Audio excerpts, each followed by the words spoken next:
Chinese Ambassador to the Philippines, ipinatawag ng Department of Foreign Affairs upang pagpaliwanagin sa nangyaring harassment sa Yungin Shoal noong nakaraang araw. Pinas, magtatayo ng port o daungan ng mga barko sa Batanes Island malapit sa Taiwan. Department of National Defense Secretary Gibo Chodoro, napuno na, may hamon pa sa China.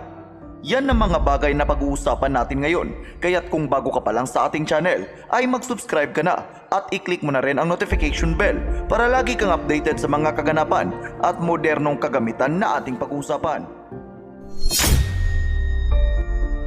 Matapos ang naganap na pangbobomba ng water cannon ng China Coast Guard sa resupply vessel ng AFP na kung saan ay nasugatan ang ilan sa mga tripulante nito, ay ipinatawag na ng Department of Foreign Affairs ang Chinese Ambassador to the Philippines upang iparating ang pagkadismaya at pagkundina ng Philippine government sa ginawa ng China.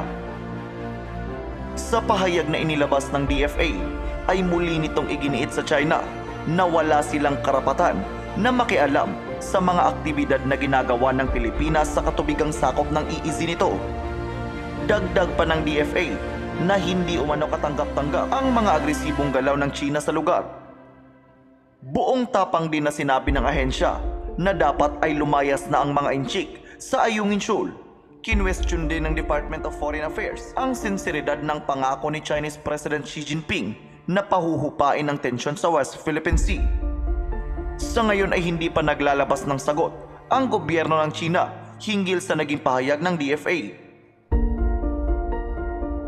Samantala, tila napuno na rin si Department of National Defense Secretary Gibo Chodoro sa mga ginagawang pambabastos ng China sa Pilipinas sa Ayungin Shoal.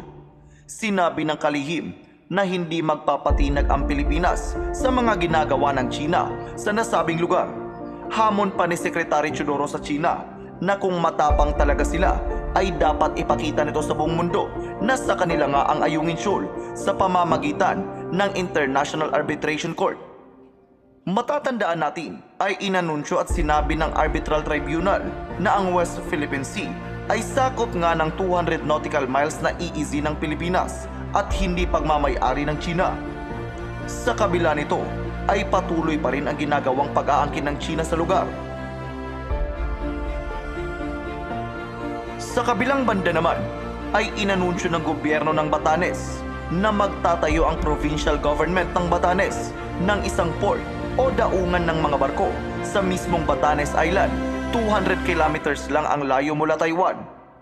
Nilinaw din ng gobernadora na walang kinalaman o ambag ang bansang Amerika sa planong ito ng kanilang probinsya.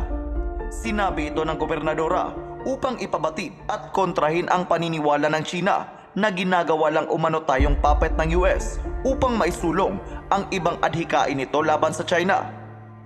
Dagdag pa ng gobernadora na noong una ay nagpahayag ng kagustuhan ang Amerika na tumulong sa pagtatayo ng port, subalit tinanggihan ito ng gobernadora at nagpatulong na lamang ito sa Philippine Ports Authority. Ang Bashi Channel sa gitna ng Batanes Island at Taiwan ay maituturing na mahalagang daanan ng mga barko papasok sa contested waters sa South China Sea. Maaaring ito rin ang magsisilbing exit o key waterway kung sakaling lusubin man ng China ang bansang Taiwan, kaya't mahalaga ang paglalagay ng daungan o kahit base militar sa nasabing lugar. Sa susunod na video ay ating matutunghayan kung paano itinataboy ng bansang Japan ang mga Chinese militia vessels na pumapasok sa kanilang teritoryo. Dito ay maitatanong natin sa ating sarili, kaya ng Pilipinas na tularan ang ginagawang ito ng Japan?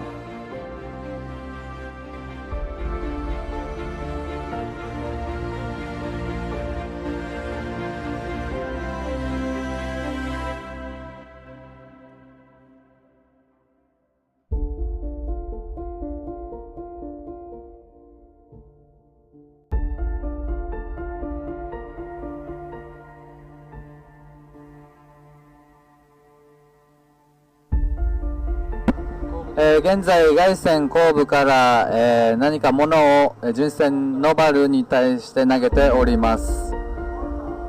現在物を純正のバルに対して、2名が物を投げております。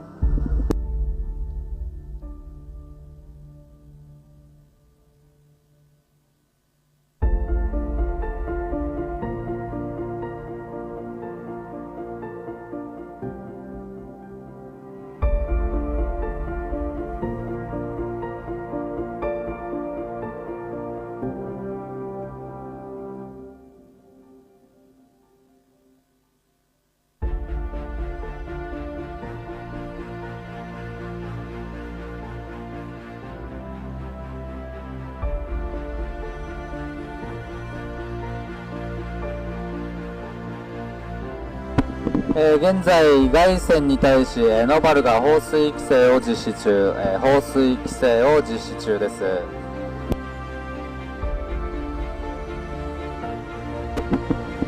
現在、巡視船仙台が、凱旋に対し雪原規制を、実施中、雪原規制を実施中です。現在、凱旋の、左舷から、物を投げる人物を確認できております。仙台により、凱旋の進路を変更中、凱旋の進路を変更中。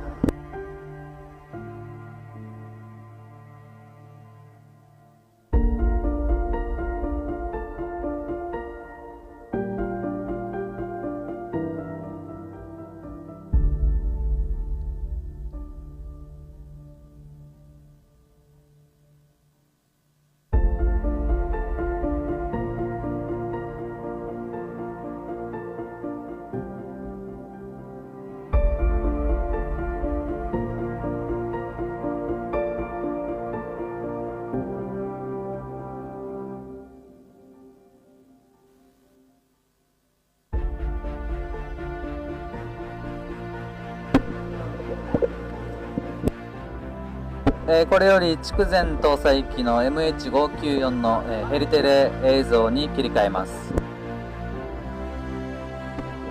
現在凱旋、更新をかけている模様です。